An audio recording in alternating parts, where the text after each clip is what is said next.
My name is Maia, and I lead the member education team at Equilibria. Today we're going to talk about your daily drops.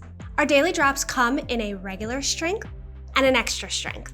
Whether you're using your daily drops to set your mood for the day, during that tough transition from daytime into evening, or for help winding down before bed, your daily drop should be used as part of a daily, consistent CBD routine. With our regular strength daily drops, one full dropper is 10 milligrams of CBD. With our extra strength daily drops, one full dropper is 50 milligrams of CBD, which is a strong dose. So we recommend starting with a quarter dropper, which is 12.5 milligrams of CBD. The onset time of the daily drops is 10 to 30 minutes and lasts 3 to 6 hours.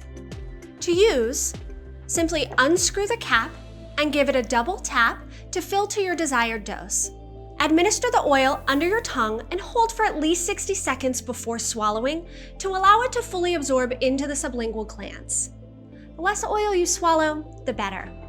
We have a team of educators here to help answer any questions you have along your entire CBD journey. Don't hesitate to reach out.